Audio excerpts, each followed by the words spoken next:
The rear axle in the old wooden ox cart had only one job to do. In this type of vehicle, the power was supplied from an outside force. The cart was either pulled or pushed, while the axle was stationary and had nothing to do but support the load.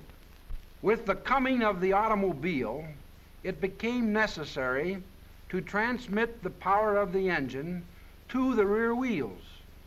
So room was made for a shaft to transmit this power. Next, room had to be made so that the differential, ring gears, and pinions could be inserted. Of course, when this was done, a strong connection had to be made to join the two tubes together. Chevrolet engineers built a strong cantilever bridge across the cut in the axle, making it even stronger than the old solid axle. The three units of the rear axle housing, the bridge, and the two tubes are firmly assembled into one complete, sturdy unit. Chevrolet engineers realized that this part of the axle should be easily accessible from the outside, so an inspection plate was placed over the rear of this banjo construction. The rear axle now became merely an axle housing to support the load. Next, gears were added to transmit the engine power to the axle shafts and wheels. All these axle shafts have to do is turn the wheels. They do not bear the weight of the load, as it is borne by this husky axle housing.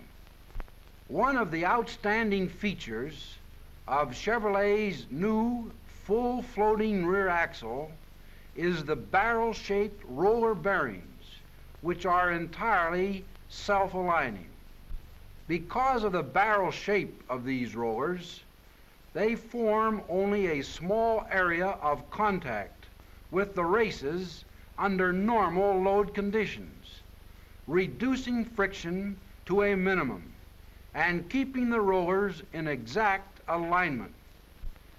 As the load is increased, each roller spreads into the bearing race, providing support along the width of the bearing.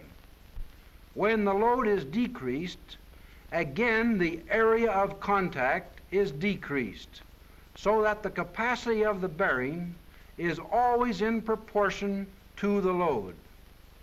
This feature prevents the races from becoming grooved, as is common in straight roller bearings, and the bearing life is therefore greatly increased.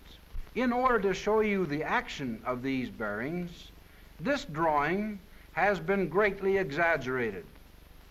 Another important advantage of Chevrolet's full floating rear axle is the 4-pinion differential mounting.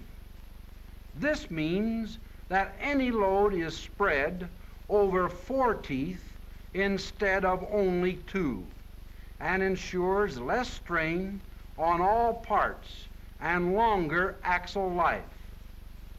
In addition, the rear axle housing on the 1936 Chevrolet truck is 35% stronger than last year's housing.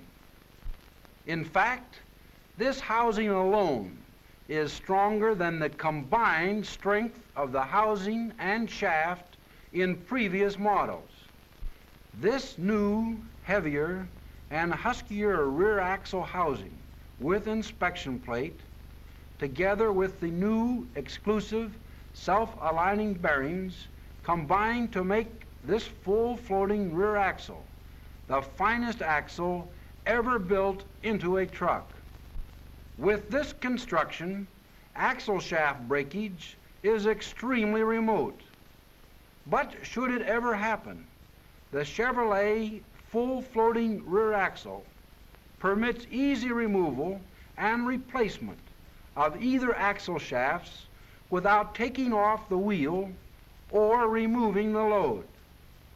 The design of the axle with the smaller banjo center gives it much greater road clearance, which is another advantage that helps to make this new axle the outstanding development in the 1936 Chevrolet truck.